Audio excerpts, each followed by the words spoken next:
تو لوگوں نے دیکھا کہ جیسے ہی رسول اللہ بیٹھے تو درخت کا سایہ ادھر آ گیا، پورا سایہ ادھر آ گیا۔ تو یہ رسول اللہ صلی اللہ علیہ وسلم کے چرچے تھے۔ آپ جوان ہوئے تو پورے مکے میں لوگ کہنے لگے امین صادق، ایسا سچا آج تک ہم نے نہیں دیکھا، ایسا امانت دار آج تک ہم نے نہیں دیکھا۔ خدیجہ رضی اللہ عنہ نے اپنا مال تجارت کے لیے بھیجا تو میں سارا جو ان کے غلام تھے انہوں نے آ کے سنایا عجیب برکت ہے ان کے ہاتھ میں، اللہ تعالیٰ نے بڑی برکت ان میں دی ہے۔ تو جوانی میں چرچا شروع ہو گیا۔ ایک موقع پر کعبۃ اللہ تعمیر کر رہے تھے، پورے قریش مل کر کعبۃ اللہ کی تعمیر پوری ہوئی، حجر اسود رکھنے کا وقت آیا تو اختلاف ہو گیا۔ کسی نے کہا، ہر قبیلے نے کہا یہ شرف ہمیں ملنا چاہیے، یہ عزت ہمیں ملنا چاہیے، ہم رکھیں گے حجر اسود۔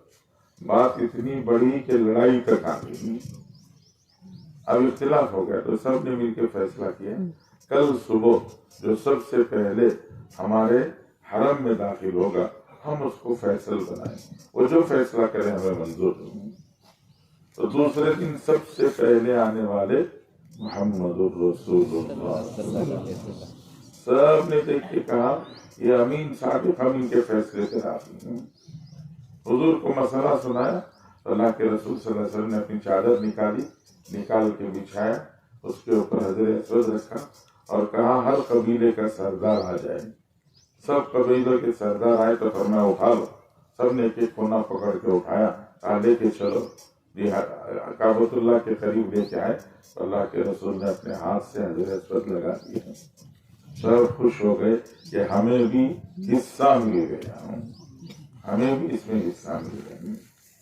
تو یہ سب چیزوں کا ایسا چرچا تھا کہ اندازہ یہ تھا، امید یہ تھی کہ رسول اللہ صلی اللہ علیہ وسلم جب نبوت کا اظہار کریں گے تو سارے مکے والے جان نثار بن جائیں گے، لیکن ایسا نہیں ہوا۔ مکے والے دشمن بن گئے، تکلیفیں دینے لگے، ستانے لگے، ایذا دینے لگے، آپ کو بھی تکلیف دی، آپ کے راستے میں کانٹے بچھائے، آپ کو پریشان کیا اور اتنا مجبور کیا کہ آپ اپنی محنت نہیں کر سکتے تھے، اتنا مجبور کیا۔ 10ویں سال اللہ کے رسول صلی اللہ علیہ وسلم جب حضرت خدیجہ کا انتقال ہو گیا اور حضرت خواجہ ابو طالب چچا کا انتقال ہو گیا تو اللہ کے رسول صلی اللہ علیہ وسلم 11ویں سال میں طائف تشریف لے گئے، اس امید سے کہ طائف والے ساتھ دیں گے، لیکن طائف والے بھی ساتھ نہیں دیے۔ تو اللہ کے رسول صلی اللہ علیہ وسلم واپس تشریف لائے یہ مکہ المکرمہ۔ اما جان عائشہ صدیقہ رضی اللہ تعالیٰ عنہ فرماتی ہیں مکے والوں نے جب ساتھ نہیں دیا تو اللہ نے دور سے مدینے والوں کو بھیجا، دور سے آئے، مدینہ بازو نہیں ہے، مدینہ دور سے آئے۔ 11ویں سال 12 مدینے کے لوگوں سے ملاقات ہوئی، پہلی ملاقات تھی حضور پاک صلی اللہ علیہ وسلم کی، انہوں نے ایمان قبول کیا۔ اگلے سال 35 یا کچھ کم و بیش آئے، ان سب نے ایمان قبول کیا۔ لیلۃ العقبہ ایک گھاٹی میں جا کر سب نے بیعت کی۔ پھر اس کے بعد کے سال 70 سے زائد لوگ آئے، مرد بھی تھے عورتیں بھی تھیں، سب نے آ کے حضور کے ہاتھ پر ایمان قبول کیا۔ پھر اللہ کے رسول صلی اللہ علیہ وسلم کو مدینہ آنے کی دعوت دی، فرمایا مدینہ آ جائیے، ہم آپ کا ساتھ دیں گے۔ حضرت عباس کو پتہ چلا کہ مدینے والے رسول اللہ صلی اللہ علیہ وسلم کو بلا رہے ہیں تو حضرت عباس آ گئے، چچا جان، انہوں نے آ کے مدینے والوں کو کہا کس کو بلا رہے پتہ ہے؟ اگر یہ تمہارے پاس آ جائیں گے تو پورا عرب تمہارے خلاف کھڑے ہو جائے گا، ذرا سوچ سمجھ کے بولو۔ انہوں نے رسول اللہ کی طرف دیکھا، دیکھ کے پوچھا اللہ کے رسول ہم آپ کی ہر طرح حمایت کرنے، جان دینے، ساتھ دینے تیار ہیں، آپ بتائیے ہمیں اس کے بدلے میں کیا ملے گا؟ رسول اللہ صلی اللہ علیہ وسلم نے ارشاد فرمایا تمہیں اس کے بدلے میں جنت ملے گی۔ تو انصار نے کہا جنت اگر مل رہی ہے تو ہم اپنی جان قربان کرنے تیار ہیں، آپ ہمارے پاس آئیں گے۔ اللہ کے رسول ہجرت کر کے مدینہ پہنچے، 1 سال نہیں گزرا تھا،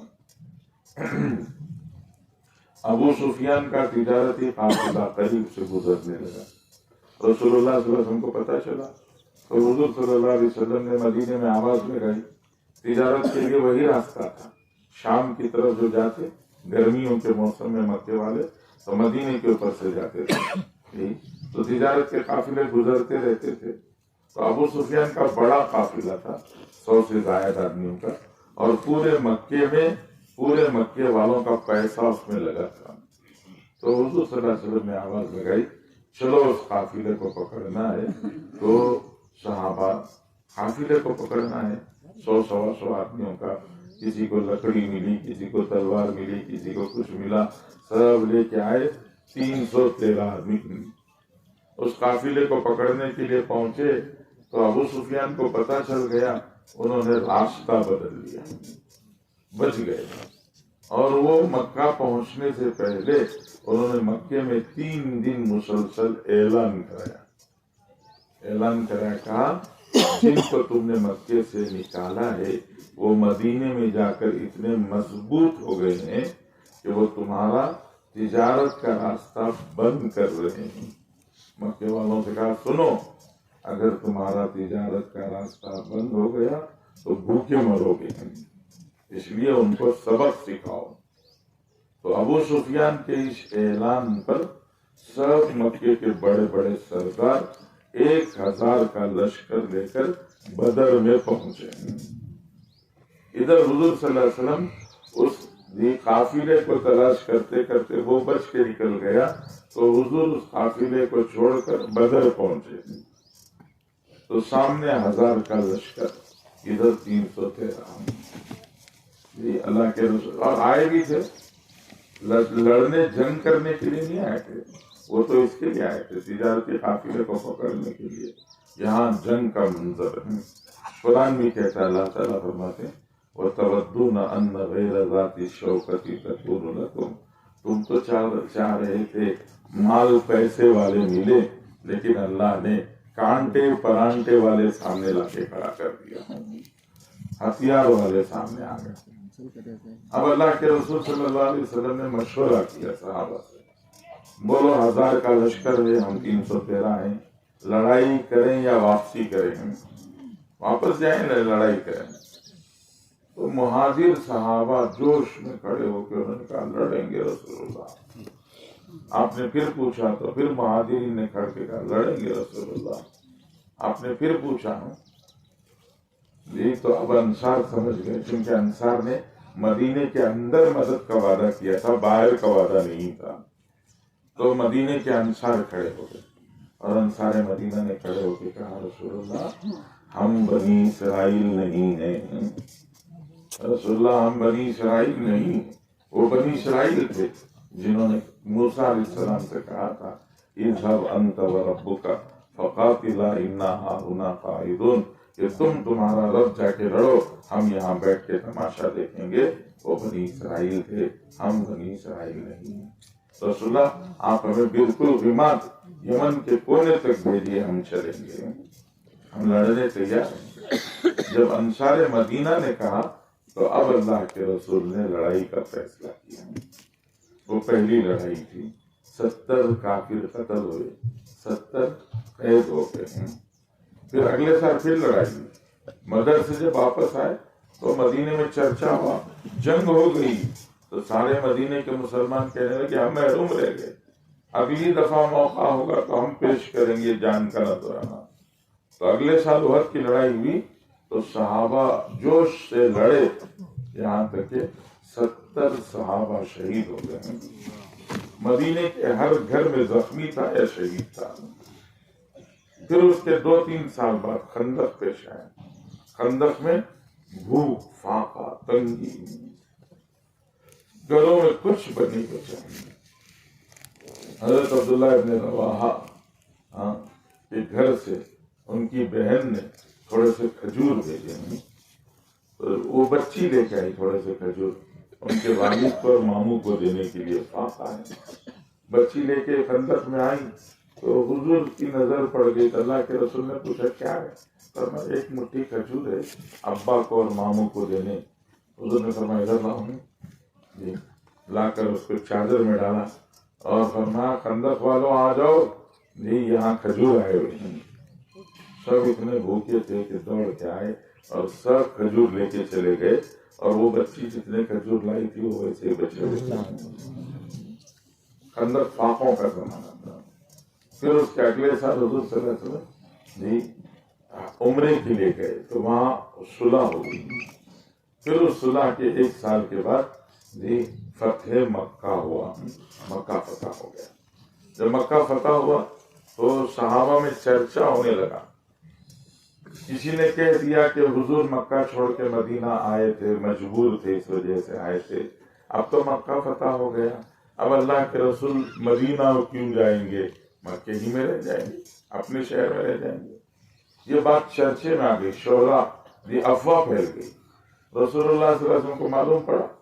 اللہ کے رسول نے انصار مدینہ کو بلایا اور بلا کے کہا لوگ ایسا کہہ رہے ہیں کہ رسول اللہ مکے میں رہ جائیں گے، مدینہ واپس نہیں آئیں گے.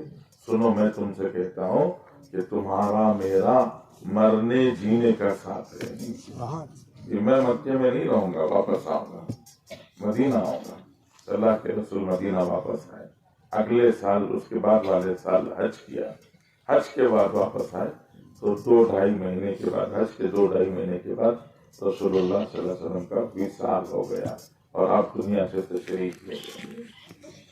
مکہ المکرمہ میں حضور پاک صلی اللہ علیہ وسلم 53 سال رہے. کتنے سال جی؟ 50 53 سال مکے میں رہے. مدینے میں کتنے سال رہے جی؟ مدینے میں کتنے سال رہے؟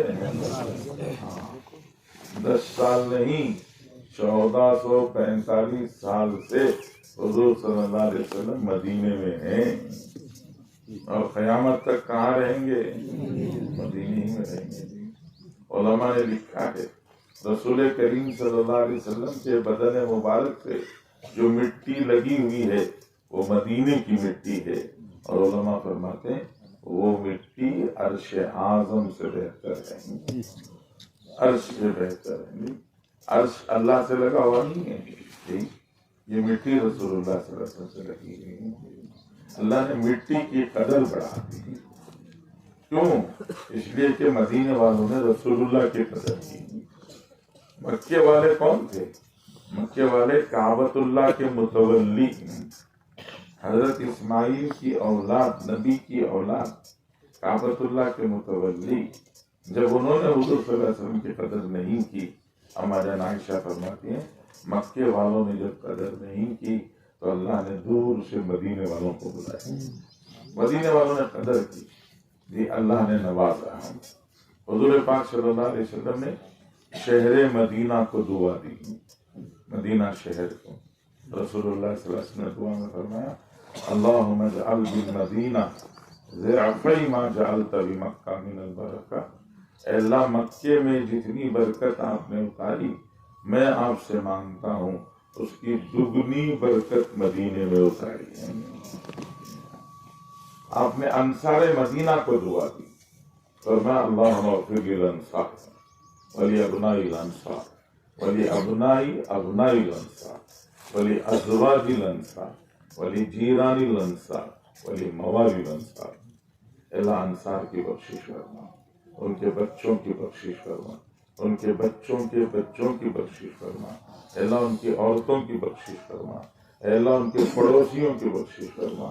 اللہ ان کے نوکروں کی بخشش فرما. کتنی زبردست دعا. حضور صلی اللہ علیہ وسلم نے وہ برتن جس میں ناپا جاتا تھا ان برتنوں کو دعا دی اللہم بارک لنا فی سعینا و بارک لنا فی مدنا. اللہ سا میں برکت دے، مد میں برکت دے. یہ سب کس کی برکت تھی؟ یہ سب قدردانی کی برکت. کس کی برکت؟ قدردانی کی برکت. کہ قدردانی پر رسول اللہ نے دعائیں دی اور اللہ نے نواز دیا. مدینے کا وہ کھجور جو مدینے والوں کو کافی نہیں ہوتا تھا اب ساری دنیا میں جاتا ہے، ساری دنیا میں جاتا ہے. اللہ کا کرم ہے، یہ اللہ کے رسول کی قدردانی کی برکت ہے. تو اللہ کا یہ چیز آتا ہے قدر کرو گے اللہ نواز